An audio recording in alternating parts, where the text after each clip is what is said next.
ಒಂದಷ್ಟು ಫೋಟೋಸ್ಗಳು ತೋರಿಸ್ತೀನಿ, ನಮ್ಮ ಹತ್ರ ಇದೆ. ಸೊ ಅದು ಎಲ್ಲಿದು, ಏನು, ಎತ್ತ, ಹೇಗೆ, ಅದೆಲ್ಲ ವಿವರಣೆ ಕೊಡಬೇಕು. ಇದು ಅಲಾವುದ್ದೀನ್ ಖಿಲ್ಜಿ ರೋಲ್. ಓಕೆ.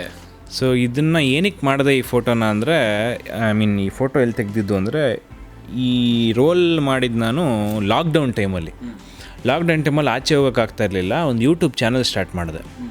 ಅಲ್ಲಿ ಬೇರೆ ಬೇರೆ ದೊಡ್ಡ ದೊಡ್ಡ ಆ್ಯಕ್ಟ್ರ್ಗಳ ಅಥವಾ ದೊಡ್ಡ ದೊಡ್ಡ ಸಿನಿಮಾದ ಒಂದು ತುಂಬ ಇಷ್ಟ ಆಗಿರೋ ಸೀನ್ಗಳನ್ನ ನಾನು ಕಾಸ್ಟ್ಯೂಮ್ ಹಾಕ್ಕೊಂಡು ಮೇಕಪ್ ಹಾಕ್ಕೊಂಡು ಅದನ್ನು ರೀಕ್ರಿಯೇಟ್ ಮಾಡೋ ಅಭ್ಯಾಸ ಮಾಡಿಕೊಂಡೆ. ಅದನ್ನು ಶೂಟ್ ಮಾಡಿ ಆ ಯೂಟ್ಯೂಬ್ ಚಾನಲಲ್ಲಿ ಹಾಕ್ತಾಯಿದ್ದೆ.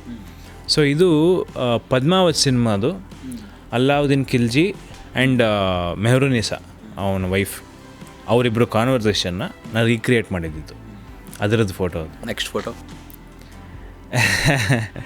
ಇದು ನಂದು ತಂದೆದು ಫೋಟೋ. ಐ ಥಿಂಕ್ ನಾನಲ್ಲಿ 4 ವರ್ಷ ಅನಿಸುತ್ತೆ. 3-4 ವರ್ಷ. ಮೈಸೂರು ಮನೆ ಬಳ್ಳಾರಿ ಸರ್ಕಲ್ ಹತ್ರ ಇದ್ವಿ ಅವಾಗ. ಸೊ ಆ ಮನೆ ಫೋಟೋ ನೆನಪಿದೆ. ಯಾವ ಮೂಮೆಂಟಲ್ಲಿ ಕ್ಯಾಪ್ಚರ್ ಆಗಿದ್ದು ನೆನಪಿಲ್ಲ. ಓಕೆ, ಇದು ನೆನಪಿದೆ ಏನಿರುತ್ತೆ? ಇದು ನೆನಪಿದೆ. ಇದು ಐ ಥಿಂಕ್ ಯಾವುದೋ ಫಂಕ್ಷನ್ಗೆ ಕಪಲ್ ಗೋಲ್ಸ್ ಅಂತ, ಫಾದರ್ ಆ್ಯಂಡ್ ಸನ್ ಗೋಲ್ಸ್ ಅಂತ ಒಂದೇ ಶರ್ಟ್ ಹಾಕ್ಕೊಂಡು we went to a function. So ಅದಕ್ಕೆ ಹೋಗಿದ್ದು.